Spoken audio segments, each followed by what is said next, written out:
Good morning. Welcome to today's Government Affairs Forum featuring Senate President Karen Spilka. On behalf of Jim Rooney, I'm Celia Risha, Senior Vice President of Programs at the Chamber.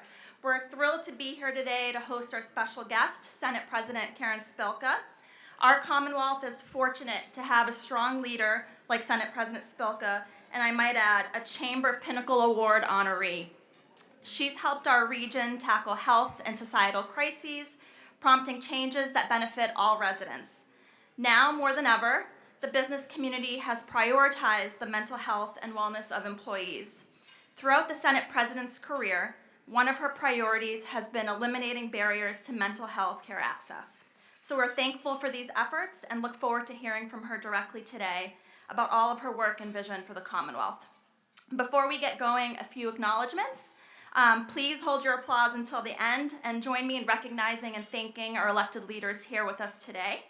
First, Chair of Senate Ways and Means, Michael Rodrigues, Senator Mike Barrett, Senator Lydia Edwards, Senator Jason Lewis, Senator Brendan Creighton, Senator Adam Hines, Senator Nick Collins, and a few special guests, once the honorable, always the honorable, former House Chairman of Ways and Means, Brian Dempsey, former State Senator Anthony Petrocelli, former State Senator Paul White, former State Senator Barbara L'Italienne, former State Rep Dan Cullinane, and former State Senator and Assistant AG Steve Bador.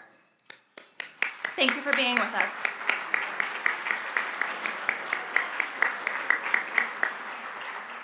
So the Chamber's taking a break. It is the summer solstice from our Government Affairs Forum for the summer, but we hope to see you back again in September. But just this Thursday, we hope you'll join us virtually for our next installment in the Racial Wealth Gap series on June 23rd, analyzing how communities of color can grow generational wealth. I was thankful to see the business community really step out in support of and highlighting Juneteenth yesterday and this weekend, but it's really integral that we carry on these conversations throughout the year and not just on one day. All right. So we're almost ready to start, but before we do, a few thank yous. First, thank you to our friends at Comcast for streaming this event on demand and making sure it reaches a wider audience. And secondly, a huge thank you to our long-standing Government Affairs Forum sponsor, Bank of America. We couldn't do this without you. And with that, I'm pleased to introduce Brian Grip, Head of State Government Relations for Bank of America.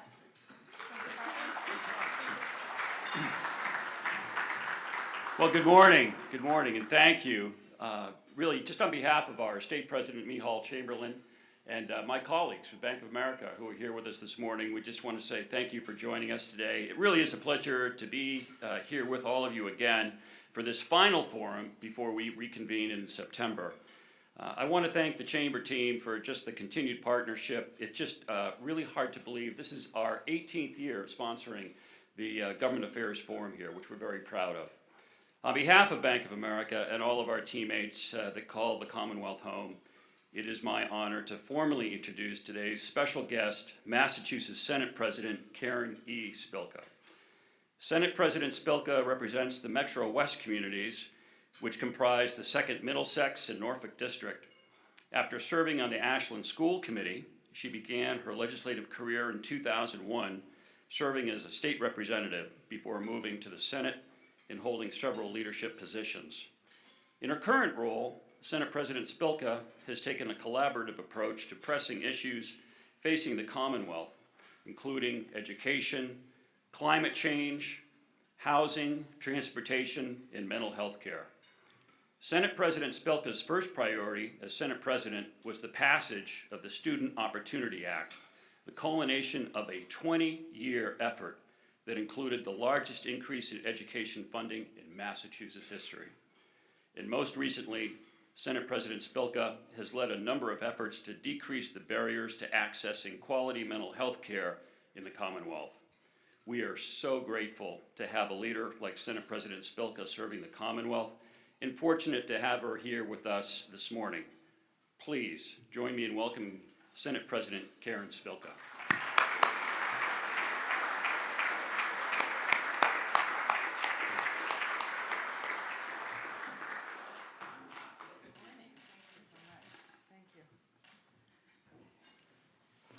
Good morning.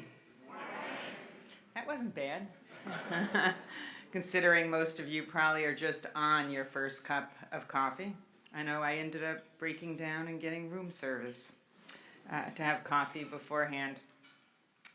Thank you, Brian, for that kind introduction. And thank you to everyone at the Greater Boston Chamber of Commerce, especially Jim Rooney, who I know is on a very important mission in Washington, D.C. today. Celia Richa for making sure that the show goes on today. Great job. Carolyn Ryan, who works closely with my team on many, many policy issues. And to the Bank of America for the many, many chamber members who engage with us on the pressing issues that we all face here in the Commonwealth. Thank you. And thank you to Luz for your work in putting this great event together and for everything else you do to keep the chamber going. So as mentioned, but I feel like I need to acknowledge that I am really happy and blessed to be joined by some of my colleagues in the Senate. I'd like to, and I will also briefly mention their names, but I feel like I would like to, because they're friends in addition to being colleagues. Senators Rodericks, Creighton, Senator Lewis, Barrett, Edwards, Collins, and Hines. Thank you so much for being here. I know all of them also are incredibly busy. You all know the end of session, the end of June, going into July. It's crazy. I want to thank the former Senate members. It's great seeing you. And the reps that are here. And it's also great being in the Abigail Adams room, I have to say. I'm a little partial to Abigail. I felt, especially, not only was she in some ways the first mother of our country and from Massachusetts, but I really love her words to her husband, not only those when she said to remember the ladies, but the latter part of that phrase was even better when she said, because if you don't, the ladies will foment a revolution different than the one you just experienced, but just as strong nonetheless. And I really believe that Abigail Adams' words came through, not only then, but are still happening today. So I tip my hat to Abigail Adams and all of the ladies of the time and the ladies that are continuing to foment the revolution. So thank you. I'd like to also acknowledge, actually, my husband, Joel Leuthestein's here today from Ty and Bond.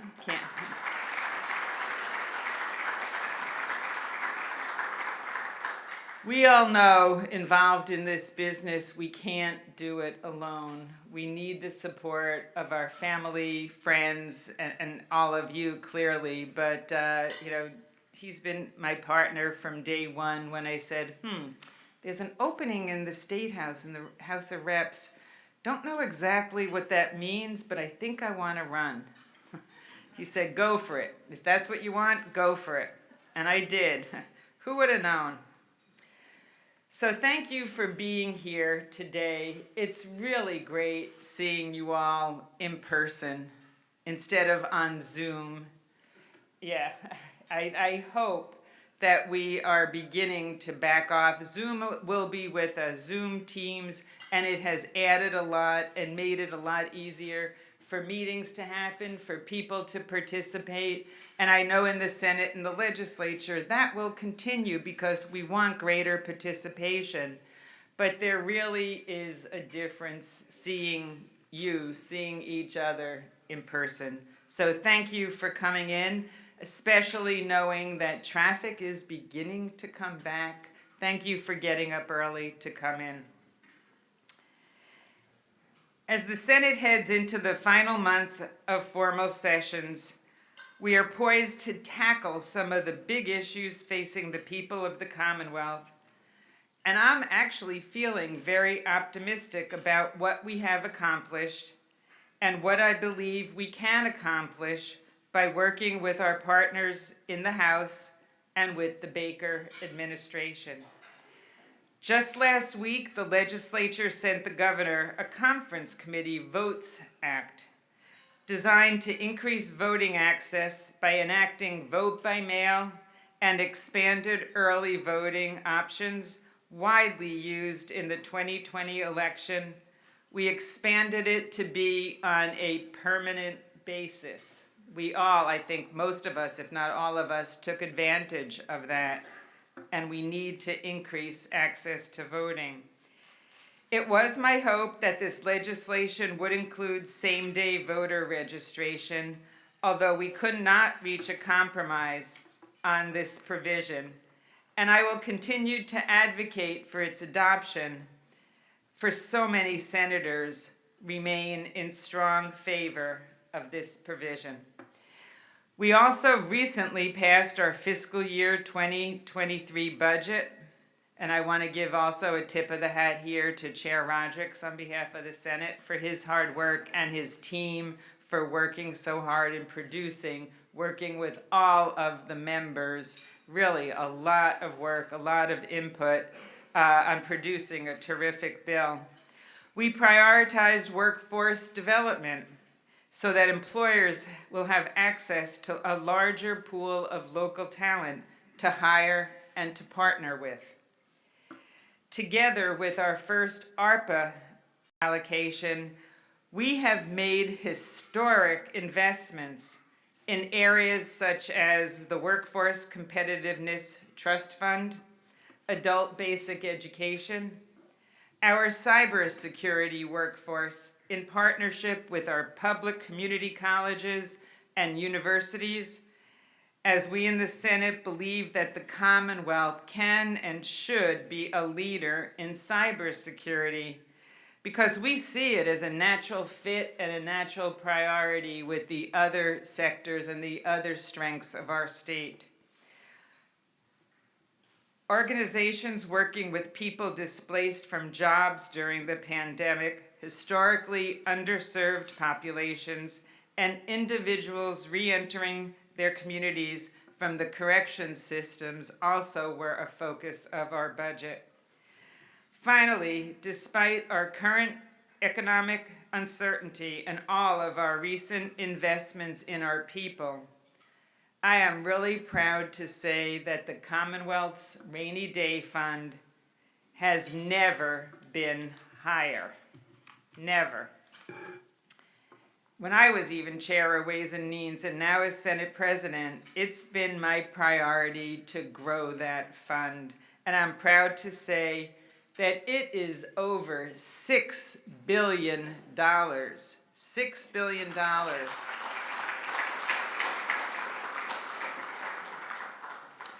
So when we need it next, and we all know it will rain at some point in our future, it probably will pour at some point in our future, and we will need it, and we will be prepared.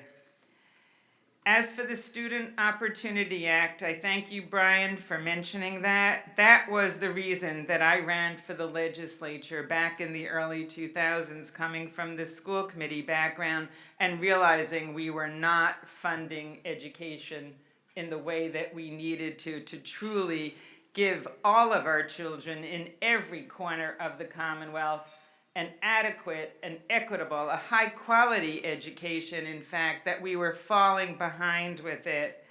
So, I formed a statewide organization, and I ran for the House and the legislature because I wanted to achieve real transformative change, not only for my area of the state, but for all students, no matter what zip code they lived in, what school they went to. We needed to make the changes and invest the funds. And as Senate President, when I became Senate President, this was the first big bill, the Student Opportunity Act, that I pushed through and helped push through the legislature because it was so critical. Many of you know who have been involved in the legislature, things can take time. That took building the consensus, building the ground well of support, took almost 20 years to get that, but it was really notable. And these are the reasons we in the legislature stay there, because things may take a long time, but when you can achieve something like that, it's incredibly rewarding knowing how many students, how many families, how many future families you have helped by doing that. So, that really makes a difference. And that's why I'm proud. In our recent budget, we invest a record $6 billion in Massachusetts public K-12 schools, thereby providing students with a very high quality educational opportunities while addressing pandemic costs and keeping us on track to fulfill the bold promise of the Student Opportunity Act in 7 years, which we stated we would do when we first passed it. 7 years, and we are on track to fulfill that promise.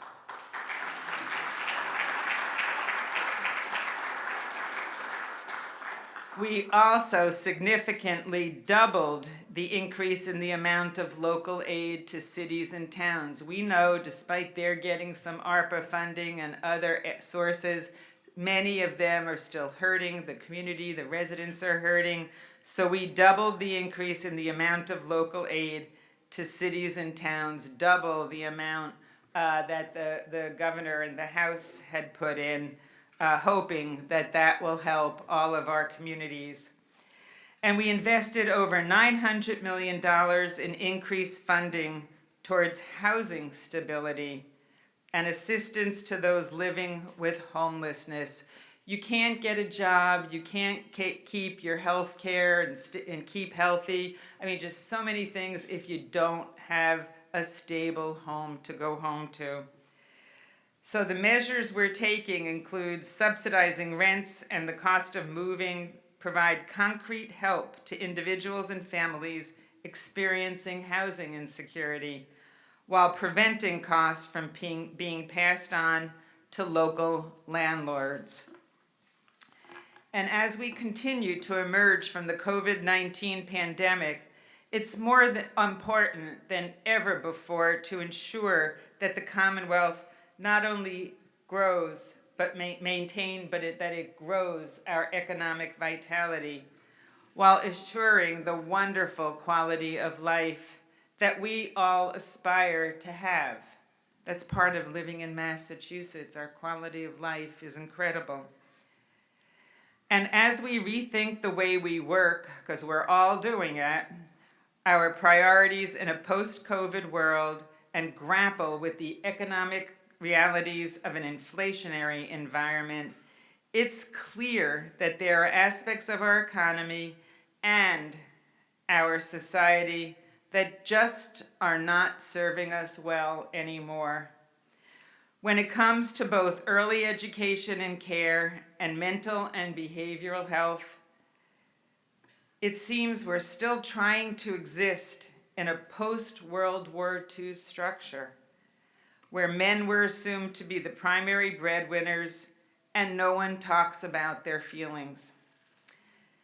But think of all the things we have achieved since then. Not only have we put a man on the moon, we now carry tiny, powerful computers in our pockets. Think of all your pockets are right next to you on the table. That's a tiny, very powerful computer never before thought of years ago. We've passed marriage equality and we've made great strides in the rights for women, our trans brothers and sisters, and immigrants, and we continue to work hard towards a more just and equitable Commonwealth for all. Much of the technology used to propel our world forward and the groundbreaking social policy used to propel our society forward was invented right here in Massachusetts. Yet our antiquated beliefs about childcare and mental health and the systems that we have built to support them, I believe, are dragging us down and need to be urgently addressed if we as a state, as a nation, are to remain economically competitive. Take early education and care, for example. Seriously, take it. Take a look at it.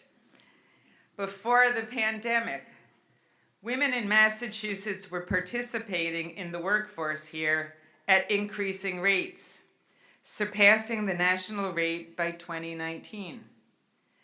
But the pandemic has brought women back to where they were after the 2009 recession. In fact, the percentage of women participating in the U.S. labor markets in October 2020 was the lowest since 1988. 1988. Think of all the things you've done and that have happened since 1988.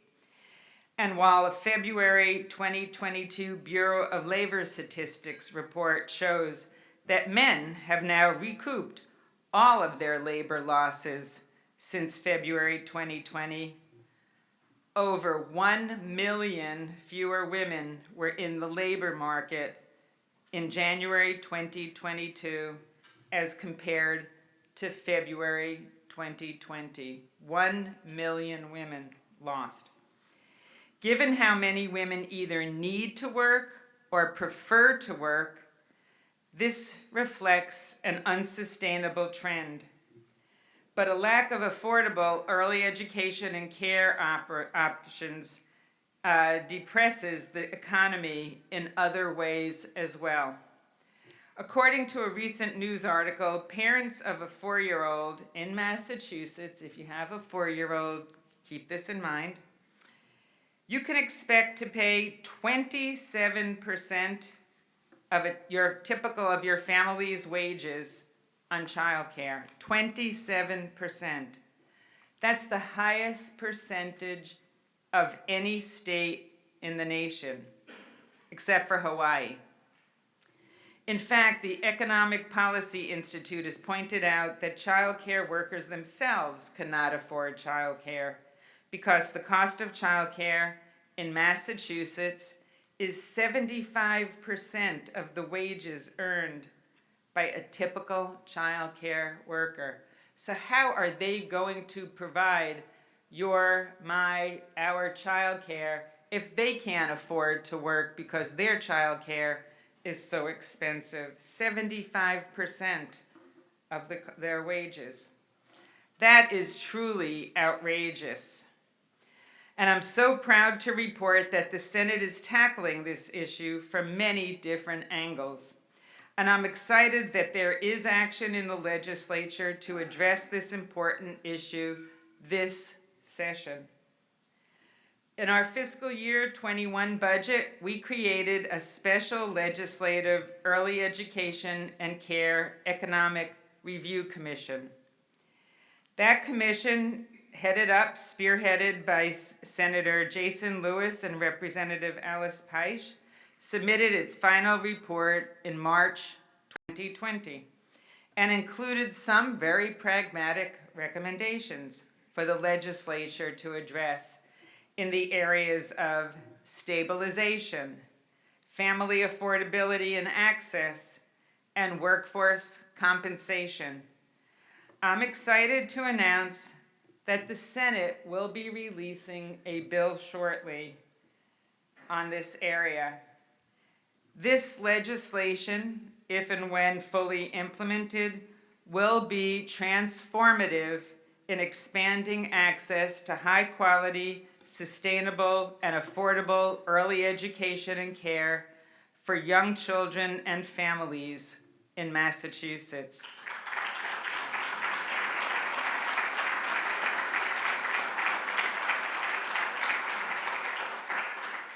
It's overdue. I think we all would agree it's overdue. It recognizes that our workforce needs significant supports through salary, education, and training, and to provide a crucial down payment on our efforts to shore up childcare and early education. The fiscal 23 budget, Senate budget, invests a record $1.13 billion, that's $1.13 billion, to transform the child care system, an increase of $309.6 million over fiscal year 2022. The Senate budget also formalizes the practice of reimbursing providers based on enrollment rather than attendance. We learned during the pandemic that was needed by the providers to keep them going, to help stabilize them and give them the funds they need. We also dedicate a new $250 million to continue the Commonwealth Cares for Children, which we refer to as the C3 Stabilization Grant Program. That will continue with this funding at least through the end of the calendar year. We believe that the C3 grants provide the bedrock funding necessary for the continued development and making it stronger, making this sector stronger. And also in recognizing that we need to do more for all of our providers, particularly subsidized providers, we are putting this provision in our budget to demonstrate the Senate's strong commitment to funding this year after year. I'm optimistic that our House colleagues will support these critical infrastructure investments, because these are infrastructure. Child care and early ed and care are just the same infrastructure as our transportation and other aspects of commonly referred to infrastructure. You don't have roads and bridges, you can't get to work. You don't have public transportation, you can't get to work. You don't have child care, you can't get to work. We need to focus on our infrastructure and build it and make sure that it is strong.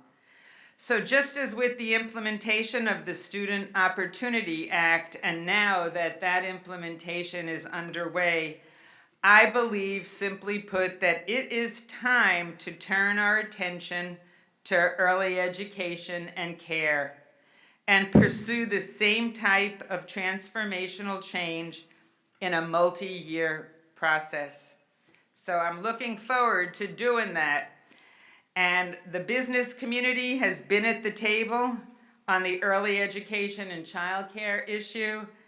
We need you to stay. Please stay. We need to do this together. It has to be a partnership.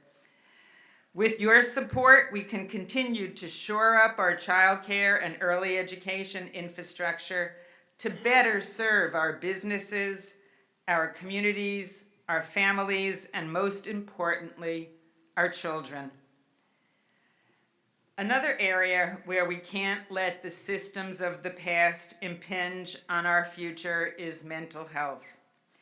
I'd like to start out by saying how grateful I am to Speaker Mariano and Chair Madaro and the entire House for passing their version of our Mental Health ABC Act 2.0.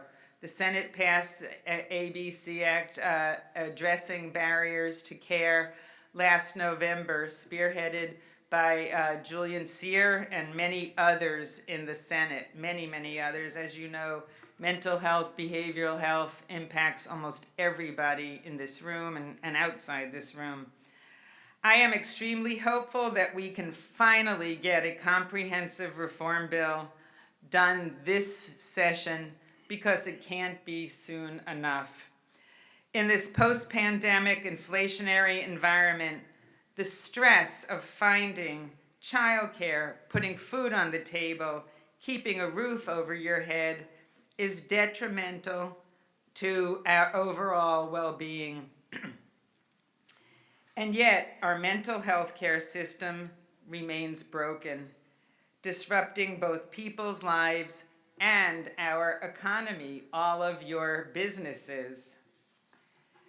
According to The Lancet, poor mental health was estimated to cost the world economy approximately $2.5 trillion per year in poor health and reduced productivity. And that estimate was from 2010. Just think of what it might be now. And in part due to the effects of the pandemic, The cost is projected to more than double to $6 trillion by 2030. That is a staggering amount. And 2030 is not that far off.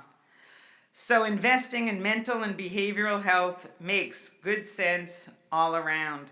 In fact, according to the World Health Organization, for every dollar put into scaled up treatment for our common mental health disorders, there is a return of $4 in improved health and productivity. That's a pretty good ratio. Dollar put in, get back $4.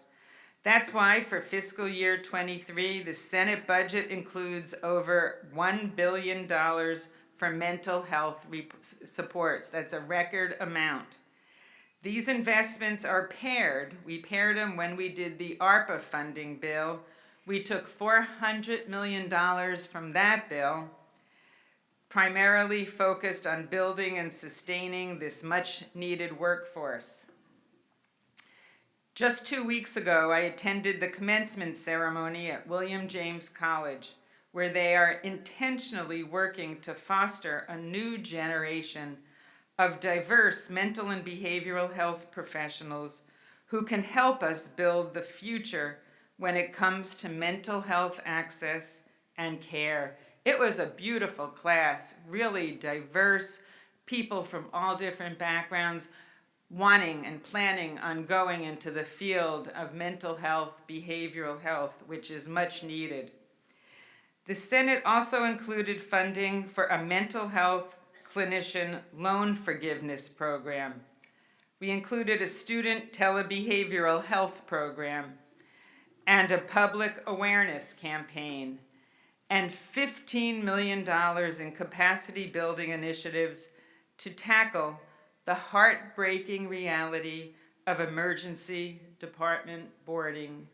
If you have ever had anybody go through that experience in your family or your friends or your neighbor, you know how heartbreaking it is and how long it takes to get somebody out of the ED and into an appropriate bed. We put a lot of money, we create a portal so that the beds can be found faster. We put people trained. We really are trying to tackle this issue on many different levels.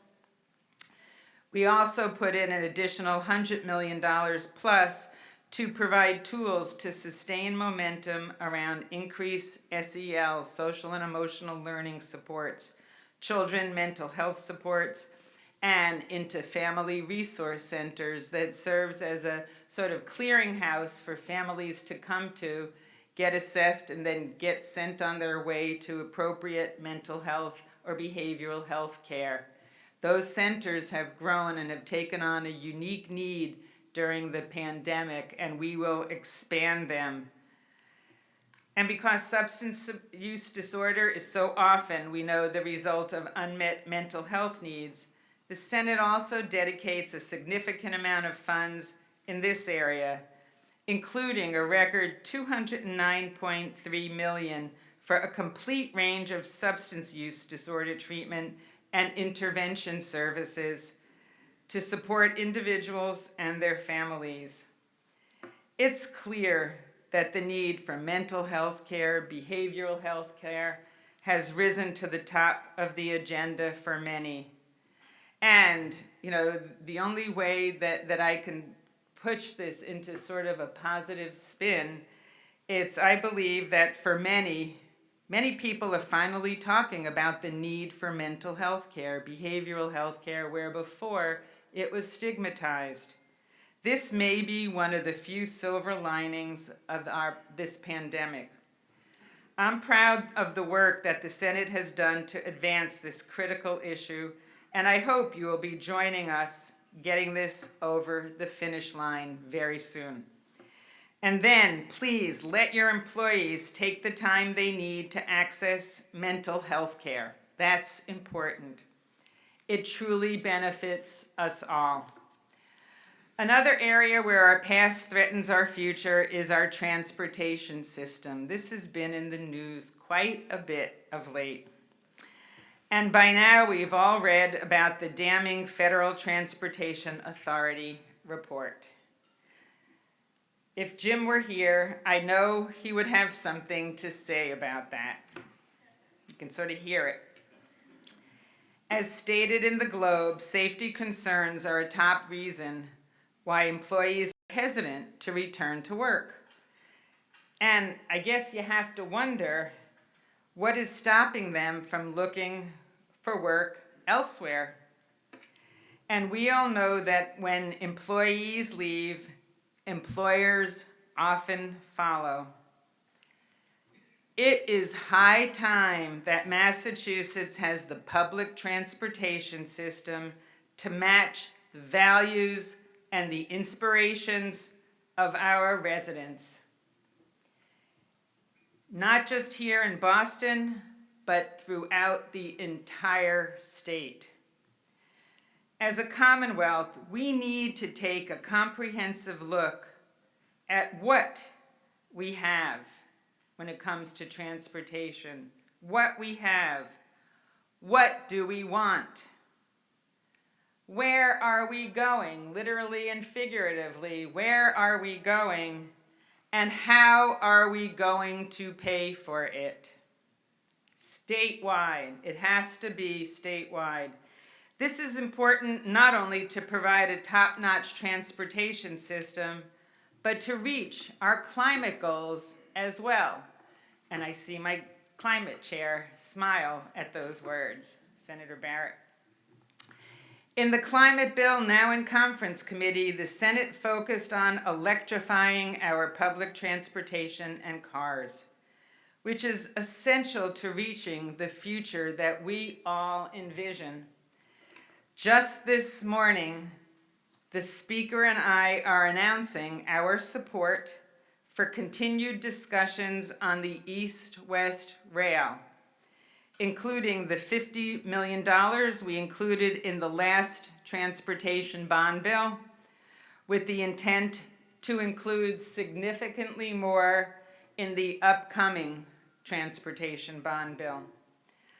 I'm hoping that the creation of this new transportation system, will open up opportunities for economic development, just as the South Coast Rail and the Green Line extension have done. But we can't just focus on the large-scale projects. Not all areas of the state have or need huge, large-scale projects. We can't focus on that at the expense of the regional transit authorities that service our local communities across the state. And that's why the Senate, in our budget, added $2.5 million additional new dollars for RTAs for the first time to explore opportunities for means-tested, discounted, or fare-free pilot programs. And although I'm disappointed, I have to say that the governor vetoed the Senate's attempt to move forward on low-income fare programs at the T and the commuter rail last session. I was very disappointed. I am looking forward to continuing that conversation with my colleagues in the upcoming transportation bond bill, currently moving along in the legislature. As that bill moves, we will continue to have these important discussions on our future of transportation in our state, and I look forward to the Boston Chamber continuing to be a partner in these talks. Finally, the Speaker and I have also announced this morning, we've been busy. If anything, let it reinforce that we work well together, which is good for the Commonwealth. It helps us get a lot of bills through the legislature.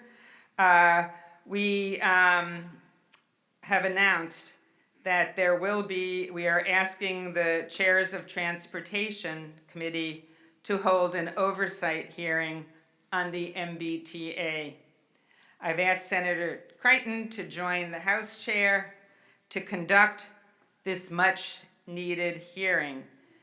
The Federal Transit Administration's findings and the MBTA's subsequent service cuts simply do not inspire public confidence in our transit system. It does the exact opposite, unfortunately. Given the FTA's interim findings and the alarming directives, there is an increased need for us to better understand the agency's shortcomings and to restore public confidence in this public transit system. And so we need to learn more so that the legislature can help ensure that the T returns to safe and reliable service. Finally, I believe our state's strong financial position means that the legislature can safely balance our targeted spending, many of that which I've mentioned already, in areas like housing, childcare, higher education, and we can still afford to do that and balance that and afford some tax relief for individuals and families and other ways to put money back in people's pockets. Last year, the Senate converted tax deductions for young children, the elderly or disabled dependents, and business-related dependent care expenses into refundable tax credits. That gave people, again, more money in their pockets than the prior way. This meant an additional $16 million to 86,000 low-income working parents and caregivers. That's nothing to sneeze about for folks, to help lift them out of poverty. And we were very happy to see the governor expand and take this initiative and expand it in his tax relief proposal, because these dollars go directly back into our economy. In addition, the very first commitment we made with the funds with the American Rescue Plan was a $1 billion investment. You all hopefully remember. We put $500 million towards businesses in the form of uninsurance relief, giving more resources to hire, innovate, and invest back into the economy. And we put the same amount, $500 million, to frontline essential workers who could not telecommute, who had to show up and put themselves and their families at risk. We gave them $500 checks to those that can use them the most. They were struggling, that helped. $500 payments were delivered to nearly 240,000 people in March in the first round of this program. And the second round is distributing another $500 checks to approximately 300,000 people, 300,000 additional workers this month. That is a phenomenal number of actual cash in people's pockets. We are currently in discussions about a tax relief proposal, which may include changes to the earned income tax credit and the estate tax, among others, some of which you may have heard suggestions, some of which not. And we will continue to ensure that Massachusetts is open, competitive, and inclusive, and that these same values will guide our tax relief proposal. So as I conclude, it's clear that we all have a lot of work ahead of us. We can't pat ourselves on the back after we get something through, even if it's a great bill, even if it took a lot of time, months, years, whatever. There is still a lot to do. But as I said, I am really hopeful about the future. Everywhere I go, I see people of all backgrounds, all experiences, wanting to row in the same direction. And when it comes to what is best for our children and families, our mental health, our economy, it is indeed an incredible honor to be in a leadership position at this time. even if there is unprecedented change and uncertainty.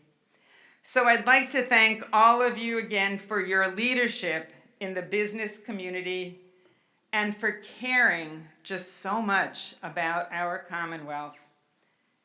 And I look forward to our continued partnership. Thank you.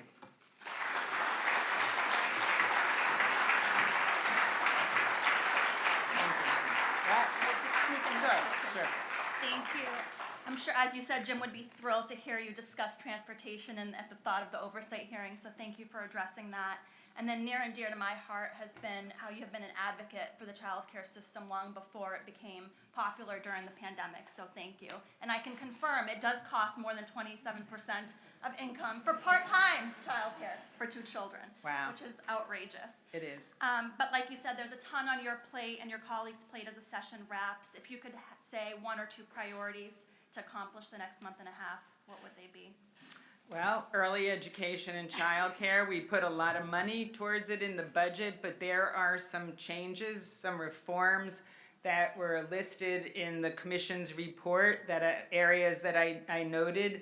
And we will be coming out with a bill to start implementing the changes. As I mentioned, when I came to the legislature, I focused on the K-12 public education system. We are on our way of bold, transformative change that I am really proud of our senators, of our House members, and all of the people over time who have had input and pushed for change. But it's time to focus now on our early education and care. All research shows, and I think everybody has heard this, so I won't belabor it, we put money towards that system. Our kids end up benefiting from it their entire lives. They are stronger, they go stronger not only in their education, but their social and emotional learning. They have stronger, their families are stronger. When they get older and they have families, their families are stronger and their earning power is stronger. So, and it's the right thing to do. I mean, for so many reasons, over 27% is just unaffordable and pretty outrageous. Well, thank you, Senate President Spilka. I can't talk, I haven't had coffee. But thank you all for joining us this morning, and we'll see you again in September. We'll give you some time in your day back. Thank you. Have a great summer, everybody. Thank you. Thank you.